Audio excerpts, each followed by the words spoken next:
with crickets and bulldogs. Give it up for Bob Ransom.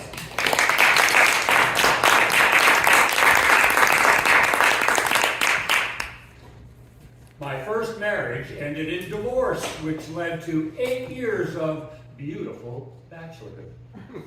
I knew I would never get married again. But then I met a lady, she got my attention, things escalated quickly, and we came to that point where we had to make a decision. Was Susan Thomas going to move in with me and lead to I could not say the M word. In order to speed things up and figure out who we really were, I said, let's just divulge to each other our own faults, what we know to be true about ourselves. She said, you go first.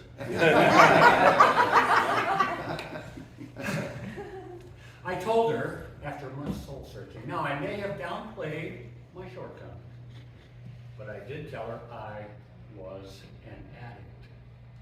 She said, to what? I dug deep and told her, golf. Well, I was okay with her. She said she'd learn how to play. Now it was her turn. She said, some people have complained about the fact that my love for all animals can cause problems. I didn't hear the word all. I thought, animals? I've had dogs. My friend has a cat. How bad can this be? Let's do it. She moved in. About 2 weeks later, I found out what she was talking about, and ironically, I found out, well, on the golf course.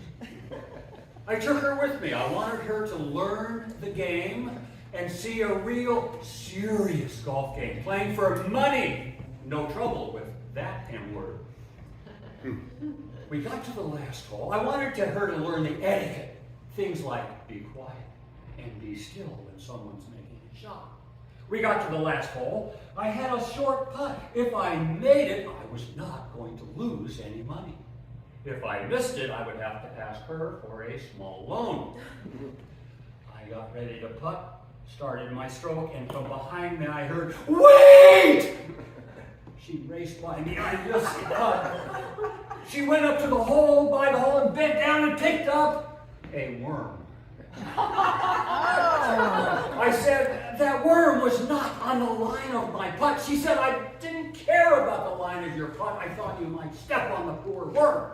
As she walked it off the green and nestled it in the grass where I'm sure someone stepped on it.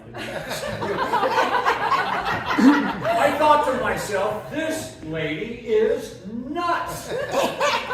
But I did not want to have that be a deal breaker. I decided to see it as just a momentary lapse of reason on her part. More likely it was the fact that I was blinded. And you all know what guys get blinded from. Well, we ended up married. For the next 37 years, up till today, I have continued to discover what she meant by all. And I made a list. Over the years, we had as pets 6 big bunnies, 3 ducks, 3 big steers, saved from slaughterhouse, 1 legendary, horrible pig, several cats and dogs, which were no problem, except for the time the pit bull tried to kill the cat, which I rescued by holding it above my head.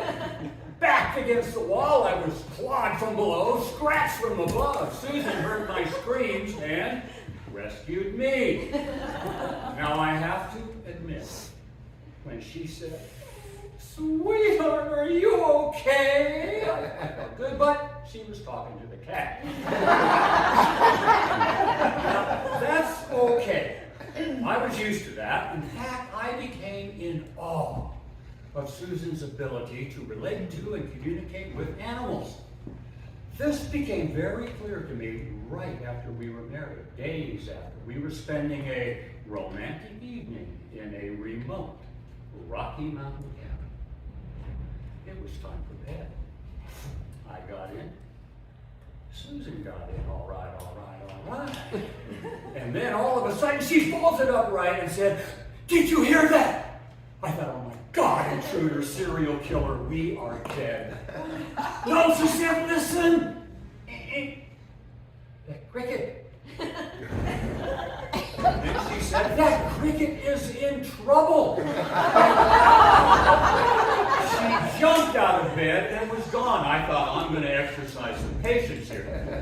And I lay back and waited and waited and waited and fell asleep, a deep sleep.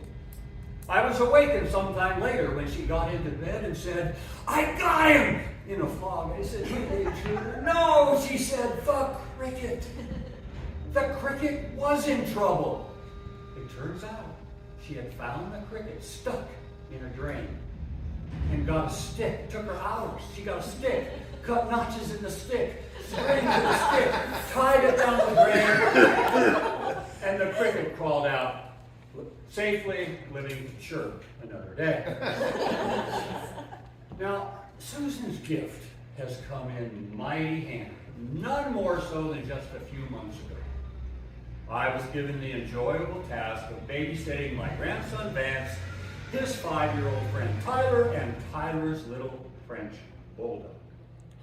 As Molly, Tyler's mom, and Susan left, the last words I heard were, do not let the dog out. He got out last week. It took 3 people 3 hours to get him, and he almost got run over 3 times. I said, who are you talking to? King of babysitters. They left. Things were going good. And then a trash truck. Vance bolted out the front door. I was not worried. There was a 6-foot gate keeping him in. And I heard, help! I went out, and there he was, stuck on top of the gate.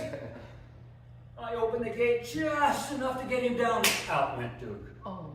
I knew my life had just turned to Dookie-doo-doo.